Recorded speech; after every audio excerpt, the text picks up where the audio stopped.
Hi YouTube! Welcome back to Miss C's Classes Sass. Or if you're new here, welcome. My name is Courtney, or as my kiddos call me, Miss C, and I teach in the Central Valley of California. In today's video, I want to go ahead and share with you some tips and tricks that I've learned over, what has it been now, 2 years that I've been interviewing? Now, I am not saying that these will guarantee you a positive response in your interviewing process. However, whenever I have received that phone call back saying that, they decided to go with someone else, my feedback was not about my responses. Or at least the negative wasn't. They always said that we enjoyed your feedback, we enjoyed your presence, and you as a person. However, someone else had more experience than you. Now, that's not something that your interview can control, So I wanted to go ahead and give you some tips and tricks, not just for teaching interviews, but for any interview you might have, as well as some common teacher interview questions, as well as some topics that you probably want to make sure you hit in your responses so that you sound much more experienced and you can feel more confident as you go into your next interview.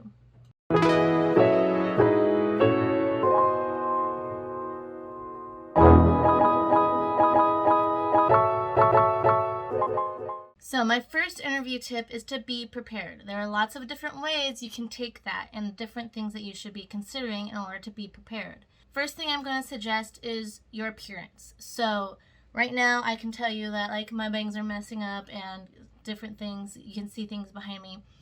But you want to go ahead, prepare an outfit the night before. You want to make sure that it's something you feel comfortable in, that it's something you feel you look good in, because there's outfits that just don't make you feel confident. And you want to walk in feeling confident. Same goes for your makeup and how you do your hair. Guys, I know that doesn't go quite the same for you as it does for us girls, but you want to make sure that you feel confident in the way that you are presenting yourself and that you don't want to be fidgeting with your clothes or with your hair or with your makeup or feeling self-conscious in that way as well. Another way I'm thinking of to be prepared is to do your research. Wherever you are going to interview, you want to research them, look on their website, look to see if they have a mission statement. Or one of the things that I actually found for one of the schools that I interviewed for was that they had won an award. I want to say it was the Bonner Civic something or other. And basically it shows that they really value different things that I want to make sure that I am mentioning in my interview responses to show that I also have those values that they do, and that would make me a good fit for their site, their school, or for other interviews, their companies. Another thing with interview tips is to practice. So a bit of a background, I started searching for my new teaching position in the February of 2019, and at the beginning I felt like my first year of experience teaching made it so that I knew how to respond to the questions that I can expect them to ask. However, then they started asking me questions that I was not prepared for, or questions that I would stumble upon my words because I didn't think ahead of time as to what I was going to say, and therefore I could think back afterwards and say, oh, I should have said this, or this would have been a good response for that question. Something like that. So you're going to want to practice. The way that I did it personally is I looked on YouTube for videos. I looked online for articles and things like that. So I looked into some of the popular questions for, in my case, teachers, and what sample responses might have been. So something like this video would have been something that I was watching or looking into so that I could feel more prepared and that I had responses ready for them. Now, I am one of those types of people that if I can, I'll try to almost make a script for myself. It sounds weird, but the process that I actually went through was I found those questions and then I bullet pointed basically key topics that I wanted to make sure I hit. So if I was talking about classroom management, I wanted to make sure that I was hitting proactive, positive reinforcement and all of these other things. So I bullet pointed each thing that I wanted to make sure I hit in my response to that question. And then I went ahead and I actually typed out my responses. I want to say I had about 2 full pages of responses ready for those questions that were most likely to be asked. Then after that, I knew that I would not be able to memorize that. So I used my recording app on my phone, voice recorder, I should say. You could also do videos if you feel more comfortable with that, or however you feel most comfortable. And I recorded myself pretending to respond to the questions. Now, first I went ahead, getting a call. I actually recorded myself pretending to respond to those questions as to if they were actually being asked to me. So at the beginning, what I did was I actually read what I had typed up so that I could hear myself saying it. And then as I got more familiar with the terminology that I was trying to use, some of the key words that made it flow better compared to using repetitive words, I went ahead and I continued to record myself, and then I would listen back to myself saying, okay, here I forgot to mention this, or here I really liked how I said this. So using that to reflect on how I was responding to those questions really helped me to feel better prepared. And as I did that more for each interview that I did prior to it, a few days ahead of it, I felt like I wasn't having to practice my responses as much. And whenever they would word a question slightly differently than I was expecting, then I was able to adjust my responses without feeling like I was forgetting things, because I had a checklist in my head, or I knew what topics I wanted to hit because I had practiced it beforehand. Another thing that I did that I felt much more confident doing was I kind of created an about me little, it's not like I guess it's kind of a packet, if you want to call it that. So I went ahead and I did this very nice cover page for each of them. This is one of those report folders, I think is what it's called. So it has the nice, pretty clear front, and then it has the thing where you can, you can't see it from that side, but it has like the 3 prongs where you can put it in, and it has nice sheet protectors, and I feel like it looked very professional the way I did this. So I'm going to go ahead and turn you around so that you can see the digital version of this much more clear than if I were to hold it in front of the camera. So I'm going to go ahead and let you guys know ahead of time that I will be covering as much of my personal information as possible. For example, on this first page, my last name. Anyway, in the front of my little packet, or whatever you want to call it, was this front page. It's table of contents. I think that's what it's called. The table of contents. So it tells what's in it without showing my face around the beginning. You'll see what I mean by that in a moment. But so it says what's in it. It says what's in it. The cover letter, resume, philosophy of education, sample lesson, and letters of recommendation. What you will notice on all of the things I'm going to show you, on all of the things I'm going to show you, is that they kind of follow the same format. They all have this type of banner at the top, as well as use these type of bullet points, and I think it really helps to show a nice form of uniformity throughout the whole packet. So I went ahead and skipped my cover letter because it has a lot of personal information, and not just my own, but also like addresses to schools. It follows pretty much the same format as a regular letter, and what's in it is, it has the date, then the principal's name, as well as the site's address. And in my first paragraph, I'm saying how I want to express my interest in the position as blah, blah, blah at your site, whatever the name is, and how I go into my academic background. For example, I actually graduated summa cum laude with a 3.87 GPA. I feel like that, sounds good at least. And then underneath that, I bullet pointed some highlights of my skills and experience, talked about how I taught first grade for a year, how I was a color guard instructor as well as a dance instructor. And then down below that, I also wanted to hit some of the points that I found in my research. So if I saw that they have an award, for example, like I mentioned before, an award for civic education, or that they follow the pillars of character, I think it was one of them was, I want to go ahead and talk about how those are values that I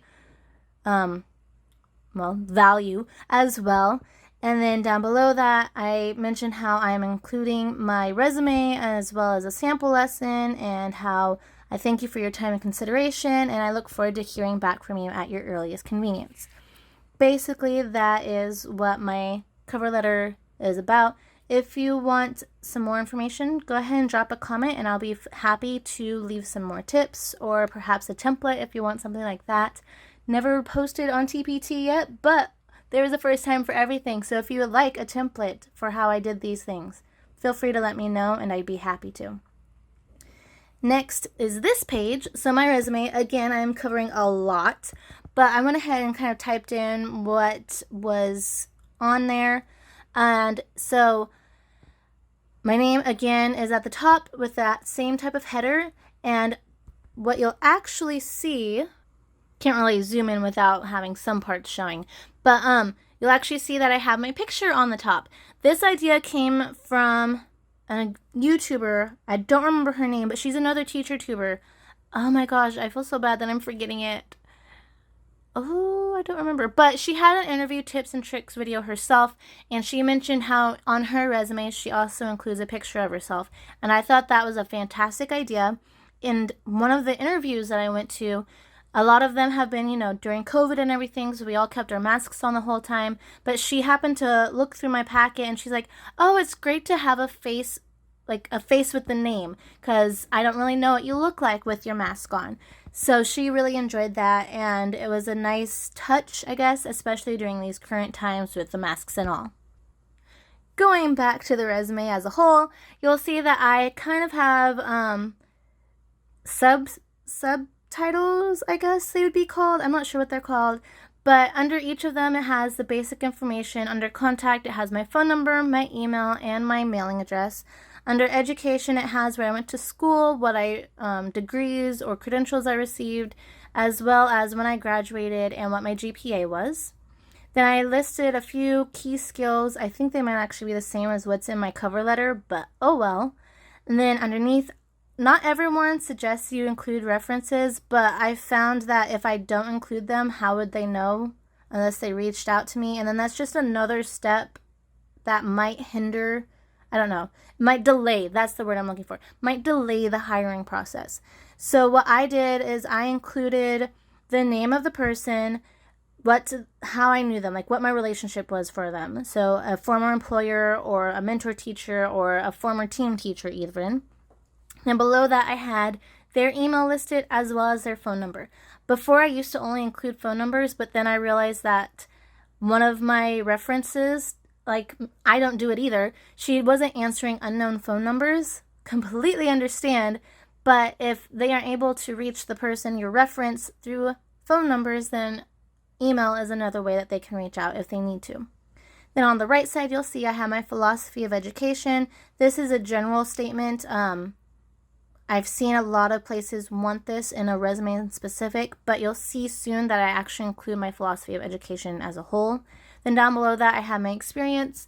A lot of you, I'm sure, have seen plenty of resumes, so you know the format of the position title, the company, or in these cases, districts, followed by their location, so the city, and then the dates that I worked. So like my last one was May 2020 through the present. So that's an example of what my resume looks like. Again, I'm blocking the actual confidential information, but you get the gist, I hope. Okay, next, as the title suggests, this is my actual philosophy of education. I had to write one of these up back, in my college days. I don't remember if it was the credential program or the bachelor's program, but this is my philosophy of education. I've tweaked it quite a few times. A lot of people say that they enjoy having visuals. I tried it in this format, but it just, I don't know, it didn't include the uniformity that I was going for in the professional sense of looking like this and having them all look the same in a similar way.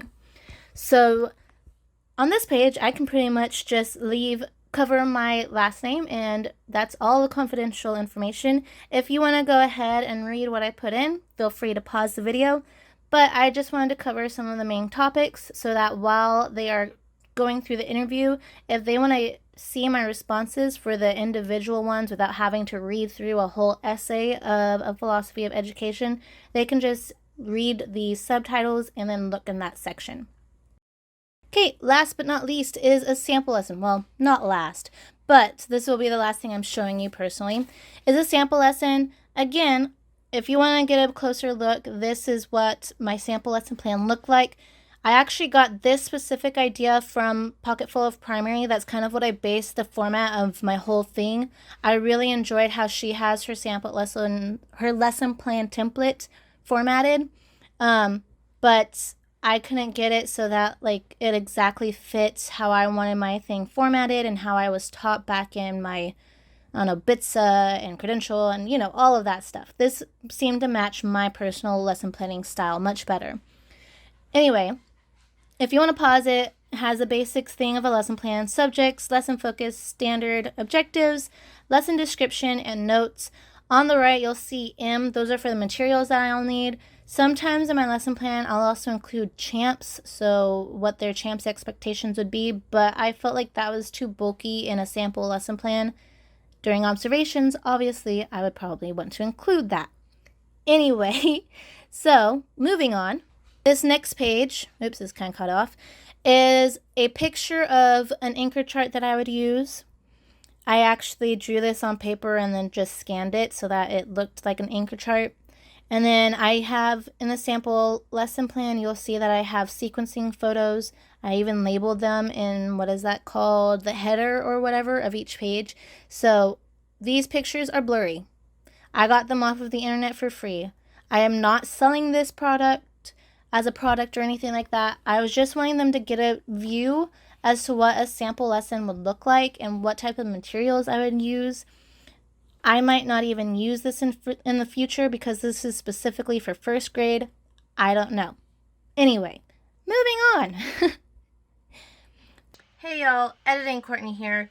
So I was going to go ahead, and that last video got cut off. I'm not sure what's going on with, because I use Adobe After Effects. For some reason, it didn't like my screen recording videos. So I'm going to just flip you guys around and show you that last page really quickly, and then we'll move on to the rest of the footage. Okay. So that being said, I am now on my computer recording this. So like this is my phone recording my computer. Weird stuff is happening. Just bear with me for a little bit. I'm hoping this will never happen again for your sake and mine, because my goodness, this is complicated. Anyway. This right here is the last page that I used in my sample lesson plan, and it's basically just the printout that I would have had students working on. I don't know if you guys really wanted to see this or not, but I thought I'd go ahead and pop it in right here, just in case you did and you wanted to see what I might use with my students or what I included as well. So there's that. Okay, so that was kind of a few of my tips and tricks as to how to feel more confident going into your interviews and how you might want to go ahead and present yourself, some things that you might want to bring. Another thing to bring that I'm actually forgetting right now is water. I did not know this tip originally, and I never understood why some interviewers would actually provide you with a bottle of water. It's really funny. So I was going into, actually, it was my last interview. So a couple weeks ago, I had 2 interviews on the same day. The morning one was where it happened, and on my way there, I was listening to a video. Oh my goodness, what's her name? Let me go see what her name is. Haley Caitlin. So she's a kindergarten teacher who actually just recently also went through the interview process for her new site as well. And she was doing a teacher interview tips and tricks video as well. I was watching hers, and she mentioned that you should have water available. And she mentioned how when she gets nervous, she loses her voice. I'm like thinking to myself, that makes sense, but like that's never happened to me, so I shouldn't have to worry about it. I kid you not, within an hour, the next interview that I had, I did not have water. They did not provide water, and I started to lose my voice. So I spent about half of the interview with my voice cracking, trying to clear my throat, making sure I was swallowing with a dry mouth, and it wasn't working too well. I could see them like looking at me like, does she need water? One of the principal was looking behind me, looking towards the sink, like, should I provide her water? And it's like, oh my gosh, this is so embarrassing. So if you are able to bring water, maybe you have like a little bag or something. Maybe you just need to carry one. If you're lucky, they might provide one. However you go about it, bring water with you. Needless to say, the second one that day, I brought water and it went a lot better. So moving on into the questions and topics that you are likely to be asked about as a teacher. Sorry if you were here for something else, but these are what I'm focusing on today. I was given this very nice, clip folio, I think is what I've seen it called. When I was student teaching, one of my mentor teachers provided me with one of these, and I love this thing. It is so nice, and it has a little clip, as well as the note. And look, it even has a folder. I even still have some things inside the back pocket, I think, that I'm not going to show you. But, as you can see, I went ahead, and this is what I meant by bullet pointing. So, again, I was job searching for about 2 years. I have done a lot of research, understandably so. I've had plenty of time to, right? I actually did 2 pages.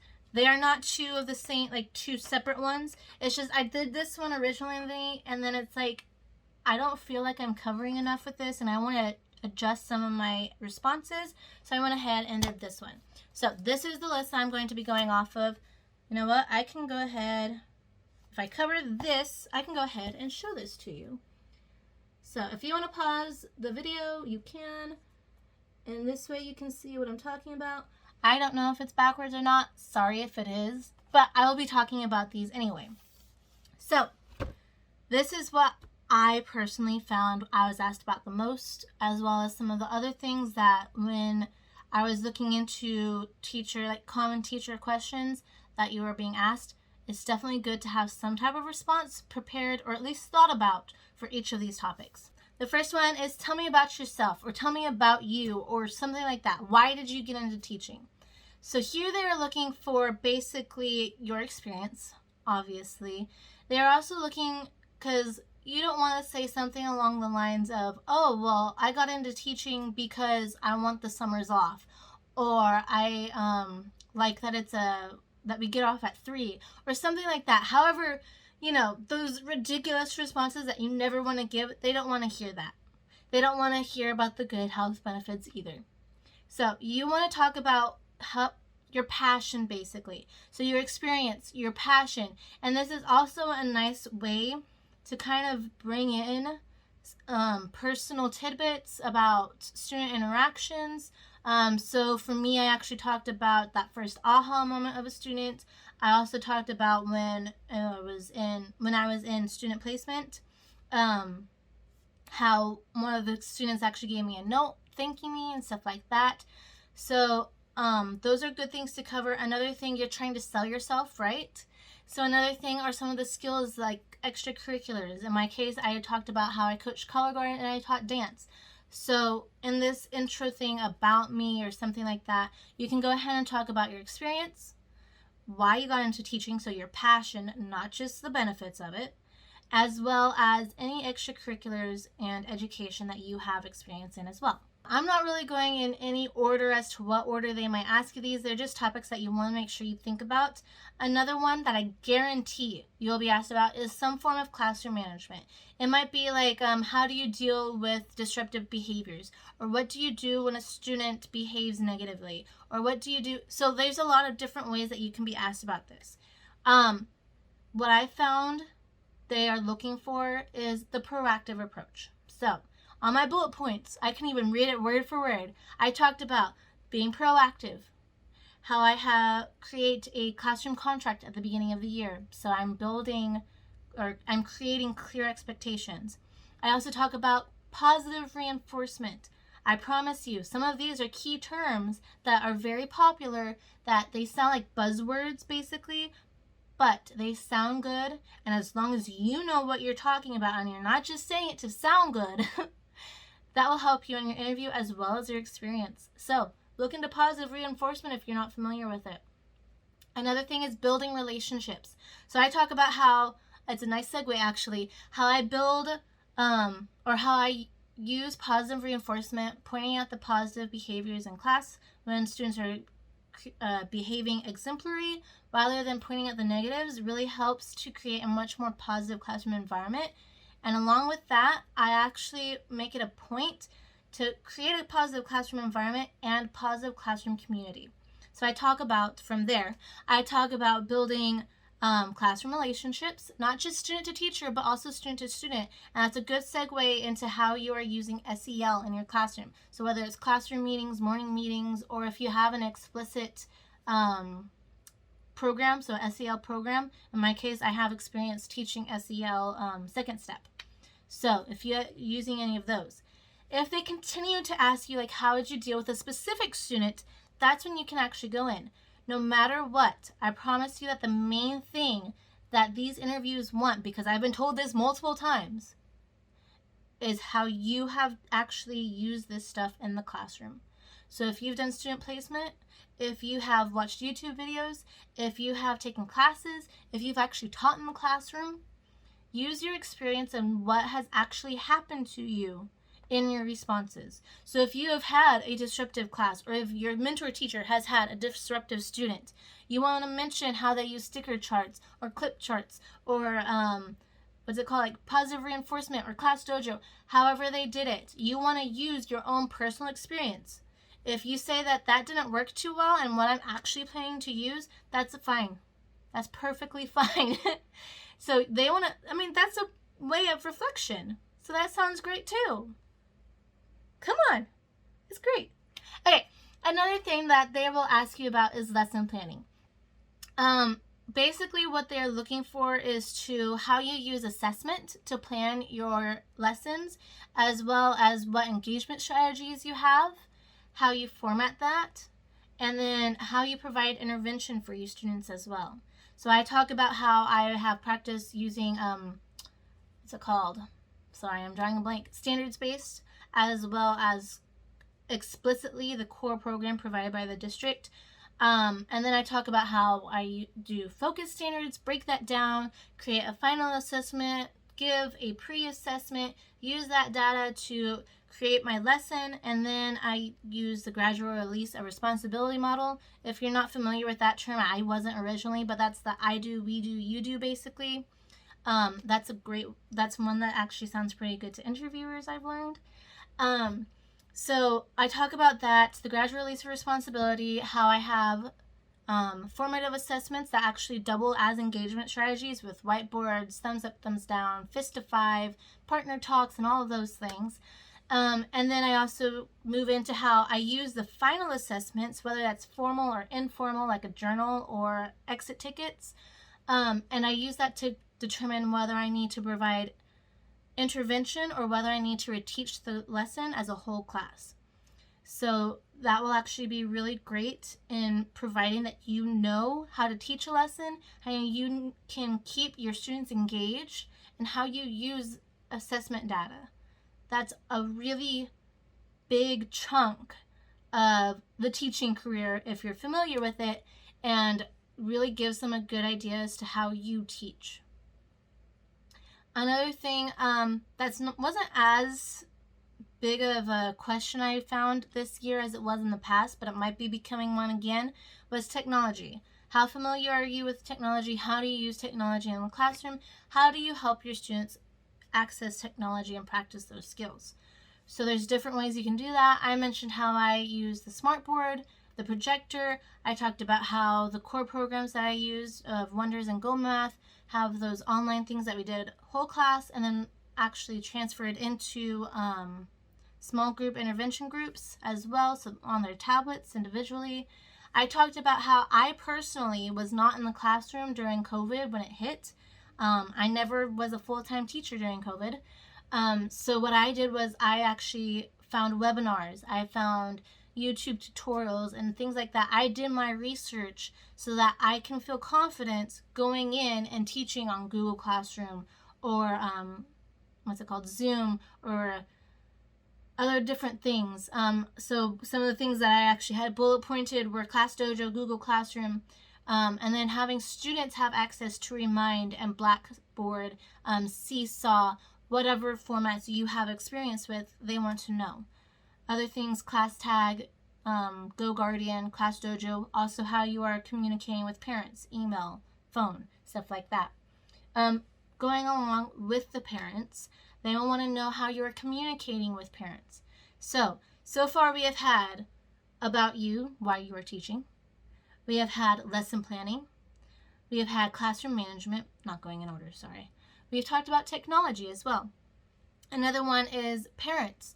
So with technology, you can contact them in a wide variety of ways. But however, I actually just received this advice today based on the, how did he say it? But like the intimacy or the importance of the communication should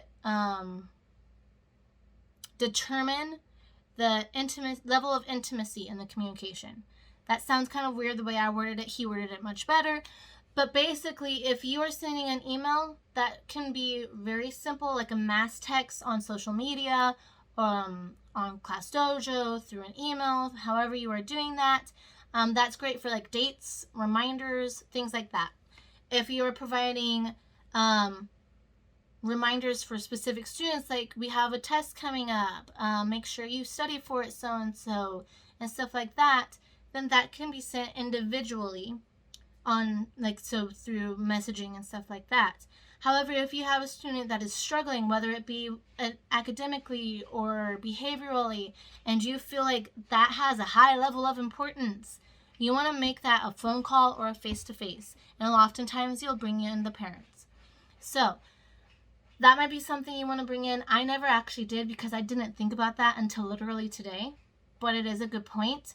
Another thing that I always make sure to mention is how I start communicating with parents. So I talk about how at the back to school, I actually have a packet basically that has a bit about me, about my background, as well as different things that are happening in classrooms. So classroom management systems, grading systems, see, there's that want for water, as well as how they can contact me, like my email and their ClassDojo login. So that starts the communication in there, as well as bringing them into the classroom. Also, I make it a point to make positive phone calls home within the first couple of weeks, so that way I'm also opening that mode of communication and making sure that making it a point to ask parents about some concerns that they might have for their student, and expressing how we are a team, how I want to work with their parents to be the best that I can for their students and help them succeed. So doing that, as well as providing my email and staying or allowing face-to-face interactions during drop-off and pickup, so that for the informal things, I know that phone calls can kind of be intimidating for some people, and I want to provide other means if they feel like they need to contact me. That one has always been a positive response whenever I've told them that. Hopefully, if you have your own way or if you want to use some of these ideas, it can help you as well. And then my last one that I am talking about today, at least I think so. Let me see here. Oh, no, I have another one, is differentiation. So there's so many ways you can provide differentiation. In fact, my last interview, I said that there's so many ways. So you can talk about how you create small groups, how you use Bassin running records, how you create homogeneous groups versus heterogeneous groups, how you address those things. You can also talk about how you use IEPs. For example, I had a student with a cochlear implant. I also had a student with ADHD and how he needed his assignments chunked, and how for like my EL learners, they need visuals, and then they also benefited from partner talks. And then how I tried to predict using observations as well as prior assessments which students might need intervention or extension activities within a given lesson. So I would have those materials prepared ahead of time. There are so many ways that you can provide intervention for your students, whether it's physical, academic, behavioral. Think about each of those things and try to hit them as much as possible. I did it very briefly. Again, you are trying to, one of the feedbacks that I received is to show me, not tell me.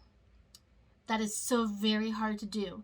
But for this, and especially for like lessons, or if you're talking about your literacy block, or if you're talking about, management, how you are providing your responses is trying to basically paint them a picture. Bring them into your classroom, whether you have one now or whether you will have one. You want to bring them into your classroom and show them, not tell them, how you would do things. So walk them through the steps. Don't worry about taking too long. It's very rare that interviewers will tell you, you need to stop. We have enough information. If they do, that's not a bad thing. That means that you are prepared and that you know what you are talking about. If you feel self-conscious about it, again, you can practice your responses, record yourself and say, like, this went a bit long. I probably want to back that down. So think about it, reflect on your responses.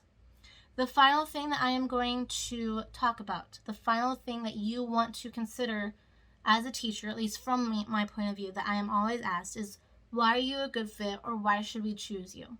This is where doing your research comes very much in handy. So if you know, based off of your questions for them or from what you have learned online, that they value parent interaction, you can talk about that. That you feel you have a strong background with classroom management, you can talk about that. So if you have experience with some things that you think are kind of rare, talk about that. Sell yourself here. Basically, that's what this question is asking. Sell yourself. What sets you apart? One thing that I actually found kind of was beneficial is how in this question I might mention a weakness and how I am fixing it. Now, I'm not saying that this is the best one. I have yet to receive any feedback for it. But basically what I would say is some employers are actually put off by my lack of experience because I've only had 1 year of full-time teaching experience. But because of that 1 year of experience, I feel that that actually makes me a better candidate to be considered for hiring, because I have 1 year of experience. I know what I'm doing with behavioral and with academics and things like that, but I am still new. So you can teach me how you want me to teach, how you want my classroom to be, and different structures that you want me to implement in my classroom. So if you are struggling with something or you feel that they might be put off by your level of experience, address what you think that they might not see as a strength and make it a positive. Somehow make it a positive. Use how you are reflecting or how you are doing research or how you are attending webinars or reading books. What professional development are you doing to improve in that area? So whatever you are doing to improve yourself, share it. They like to hear that you are a self-starter, that you are trying to improve yourself, that you want to become the best teacher that you can be. And that's something that will make you a good candidate, to be completely honest. So that's it for this video. Those are my tips and tricks, as well as popular, questions that you might have, as well as key topics that you want to make sure that you have responses prepared for and that you want to mention in your interviews. And then, so I wanted to go ahead and also give a backstory as to my most recent interview experience, because this might actually help you feel more confident in other ways as well. So I went ahead and I showed you this whole packet that I went ahead and did, right? Yeah, right?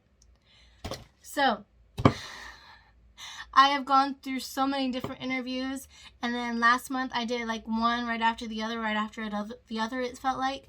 So when it came time to me having 2 interviews on the same day, I didn't have this. I hadn't updated my resume yet even. I didn't have my new, my most recent substituting position on there. I didn't have my cover letter. Luckily I did. Did I? You know what? I didn't even send my sample listen to them. So I mean, all of these things, and I didn't even like have all of this stuff. My first interview, I got the call back right away. So it happened, I want to say around 9 or so. I got the call back by noon. I didn't get it. However, they said that they did, yet again, go with someone with more experience. But they really liked my interview and my responses, and they went ahead and gave my name to some of the principals in the area. So that was a very positive phone call to get. If you are in the job search and you have had those rejection calls or letters or whatever you want, however you got them, you know that that is a positive feedback to receive. The kind of feedback that you want to hear if you are trying to improve your interview skills. I got the second call the same day as well. I was called and I was told, how would you feel if we gave your name to the board for the kindergarten position? So, I am now a kindergarten teacher officially. So, I can now end this with saying, thank you for coming to Miss Cia's Class with Sass.